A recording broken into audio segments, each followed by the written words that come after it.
Welcome everyone back to the channel. चलिए अब हम अपने नए लेक्चर को शुरू करते हैं। उससे पहले इस चीज़ को आपको ध्यान से समझना पड़ेगा।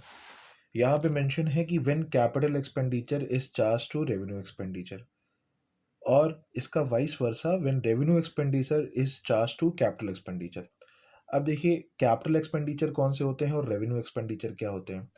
कैपिटल एक्सपेंडिचर होते हैं हमारे नॉन रिकरिंग नेचर के। नॉन रिकरिंग नेचर के मतलब कि ये बिजनेस में जनरली डेली बेसिस पे रिपीटिशन पे नहीं होते हैं।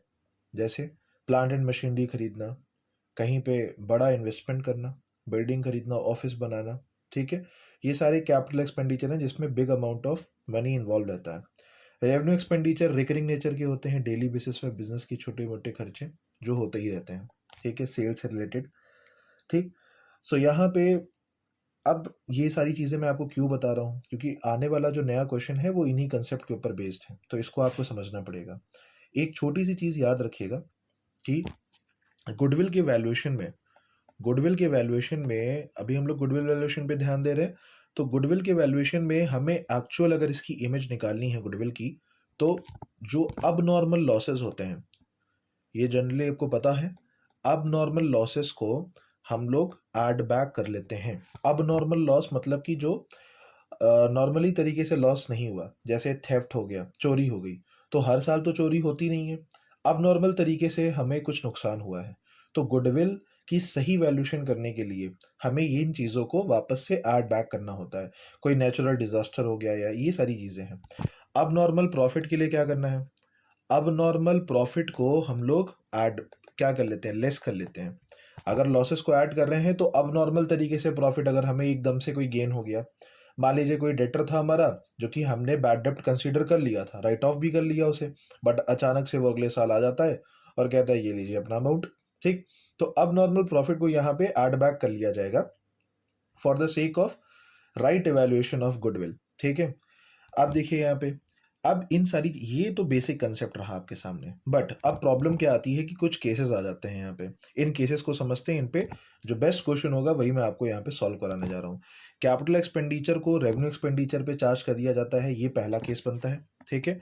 और दूसरा केस क्या बनता है कि रेवेन्यू एक्सपेंडिचर को उठा के कैपिटल एक्सपेंडिचर पे ले आते हैं। तो ये चीज़ें समझते हैं। मान लीजिए कि ट्रैवलिंग एक्सपेंसेस थे और उसको हमने कैपिटल एक्सपेंडिचर में लिख दिया। अब देखिए बहुत डिटेल में कंसेप्ट्स को मैं अभी आपको अगर बताऊंगा तो वीडियो लेक्चर की लेंथ तो बहुत बड़ी हो ही जाएगी, साथ ही साथ में वो फ्रूटफुल भी नहीं रहने वाला, क्योंकि शॉर्ट टाइम को ही रखना है यहाँ पे। तो मैं आपको कंसेप्ट बता रहा हूँ, इसे आपको बिल्कुल याद करना पड़ेगा। देखिए इससे होता क्या है कि जब कभी भी हम कैपिटल एक्सपेंडिचर को रेवेन्यू एक्सपेंडिचर में लिख देते हैं, जब हम कैपिटल एक्सपेंडिचर को रेवेन्यू एक्सपेंडिचर में लिख देते हैं तो इससे हमारे प्रॉफिट में कमी आ जाती है। मेरी बात समझिएगा, इससे हमारे प्रॉफिट में कमी आ जाती है, हमारा प्रॉफिट कम हो जाता है। इसको रेक्टिफाई करने के लिए हम लोग क्या करते हैं, इसको रेक्टिफाई करने के लिए हम प्रॉफिट में वो जो अमाउंट है, ये देखिए ये अमाउंट मेंशन करा है मैंने, छोटा सा लिखा है यहाँ पे, प्रॉफिट में इस अमाउंट को वापस जोड़ लिया जाता है, ऐड बैक कर लिया जाता है। मेरी बात ध्यान से समझिएगा, ठीक है। जब कभी भी कैपिटल एक्सपेंडिचर को रेवेन्यू एक्सपेंडिचर में लिख दिया जाता है तो हम प्रॉफिट को हम वापस क्या कर लेते हैं, प्रॉफिट में उस अमाउंट को ऐड कर लेते हैं। ये बात आपको समझ में आ गई। साथ ही साथ में डेप्रिसिएशन को चार्ज करते हैं। डेप्रिसिएशन चार्ज करने का मतलब क्या है कि डेप्रिसिएशन को डिडक्ट ही करना है। अगर हम डेप्रिसिएशन किसी चीज पे लगा रहे हैं तो उसकी वैल्यू कम ही होगी, तो डेप्रिसिएशन को यहाँ पे लेस करना है, डेप्रिसिएशन चार्ज करना है। ये लेस और ऐड ना ऐसे ना समझिए, डेप्रिसिएशन को हम लोग चार्ज करते हैं। ठीक। ये सारी चीजें देख लीजिए।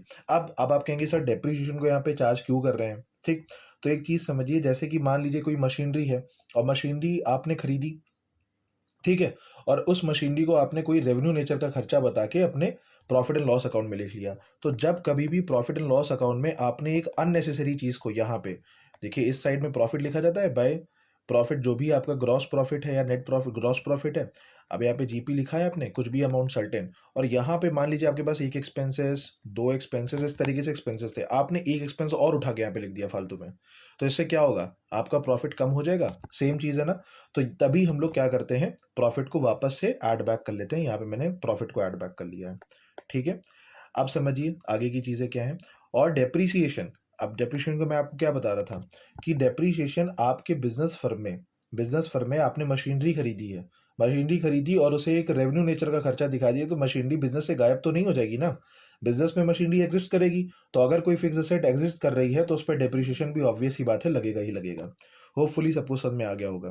तो सिंपल सी बात याद रखिएगा, कभी भी अगर क्वेश्चन में कैपिटल एक्सपेंडिचर को रेवेन्यू एक्सपेंडिचर में लिखता है तो प्रॉफिट में उस अमाउंट को ऐड बैक कर लीजिएगा, डेप्रीशिएशन लेस कर लीजिएगा, डेप्रीशिएशन अगर चार्ज करने की बात करता है वहाँ पे तो।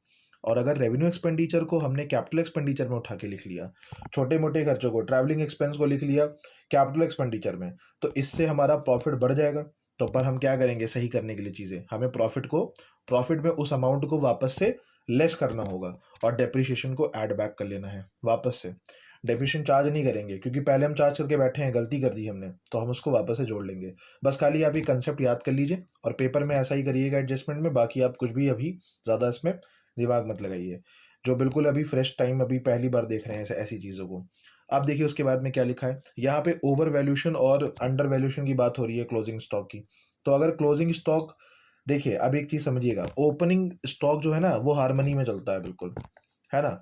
सेम, आपको कुछ इसमें याद नहीं करना। अगर ओपनिंग स्टॉक को अंडर वैल्यू करा जा रहा है तो आप लेस कर दीजिए, अंडर वैल्यू मतलब कम हो रहा है लेस कर दीजिए, ओवर वैल्यू हो रहा है ज्यादा कर दीजिए।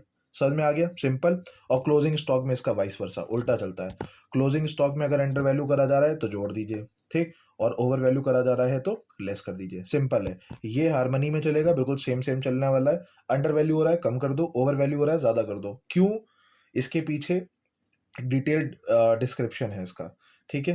तो अभी फिलहाल आप 31 पे फोकस करिए, अपना पेपर अच्छे से दीजिए और इसको बस खाली दिमाग में रखिए और पेपर में अप्लाई करिएगा। अब हम बात करते हैं क्वेश्चन नंबर 11 की। क्वेश्चन नंबर 11 को हम नेक्स्ट लेक्चर में करते हैं क्योंकि वीडियो की लेंथ काफ़ी ज़्यादा लंबी हो जाएगी, ठीक है। Thank you everyone.